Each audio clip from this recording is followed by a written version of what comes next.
All right, next up, question number 10. Basically, it's showing us this force displacement graph here.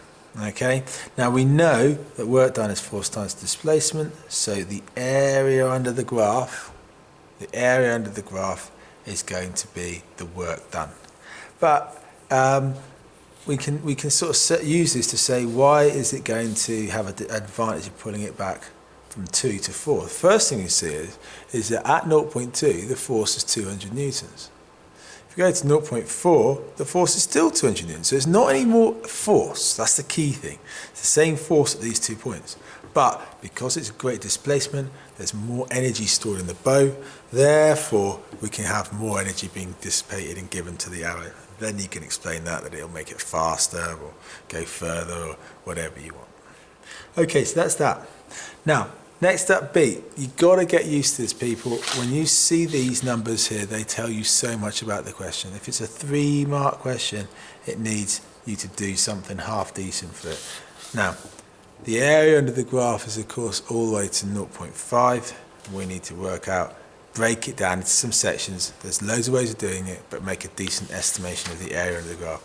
I actually got this wrong. What I did was I did EPE half F delta L. That's this section here, that's a triangle. That was all right, that was good, that's 20 joules. Then I did this trapezium here, that was all good.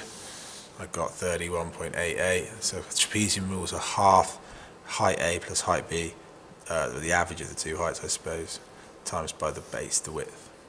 And then I didn't read it right, I didn't even look at it right, I just basically found out the area up to 0.6, which I should have done to 0.5. So I got a wrong answer for this bit here.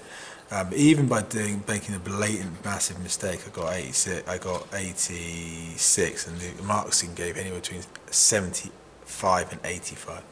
So that's the right answer, but you know, you need to make some estimations. You could alternatively have gone, well, one little square is 0.05 and width, sorry, and the height would be 25, and so you could calculate the energy in one square and then just add up the number of squares or count the number of squares and multiply it by that. That's an alternative.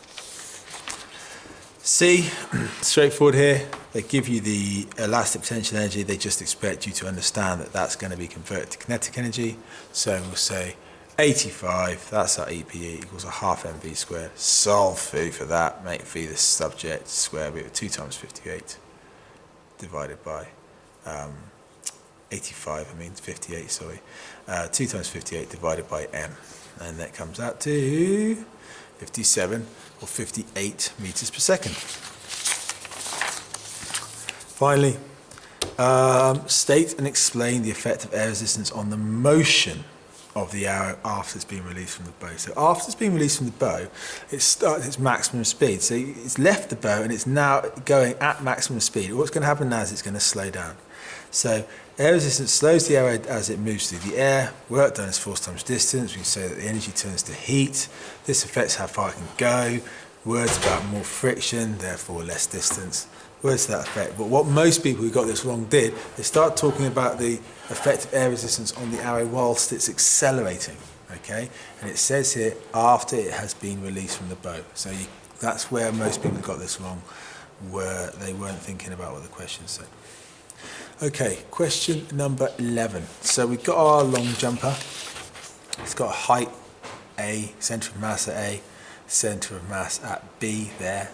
And during this part of the jump, the centre of mass of the athlete falls 1.2. Calculate the time. Well, we know, okay, that it's only accelerating downwards by gravity. It says, okay, halfway through the jump, at position A, the athlete is travelling horizontally at A. That's the key thing there. So if he's travelling totally horizontally at A, he's got no vertical component, which is why we know there's no vertical downwards force. That initial vertical velocity is 0. The horizontal is what it is, but the vertical velocity is 0. So we use st equals ut plus a half at squared, knowing that u is 0, and we rearrange to get 2s over a is t. Once we've got that, we basically will say 2 times by the distance 1.2 divided by gravity, 9.81.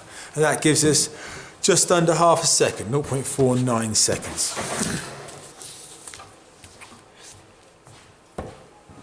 He's moving horizontally all the time at 8.5. Assume there's no air resistance, and we need to calculate the horizontal displacement between A and B. Well, this is straightforward. The velocity is not changing, it's 8.5, and the time in the air is 0.49. So that will come out to 4.2 meters. All right? Now, here the athlete is sliding horizontally through the sand at a distance of 0.3 meters before he stops. Calculate the time taken for the athlete to stop, assuming the horizontal component is constant. So, we basically going to say the initial horizontal velocity is u, the final is v, time taken is what we got to is what we got to find out.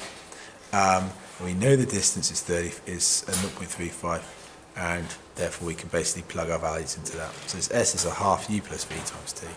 And that comes out at 0.08 seconds. Next up, the horizontal kinetic energy.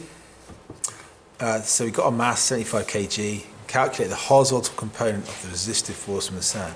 So we basically think to ourselves, well, the work done, we had his kinetic energy before. We need to work. We can't really say anything about his vertical motion. It's only a relatively low mark question. So we want to say, well, half mv squared equals force times displacement. Shoving our values in for that, we're going to find out what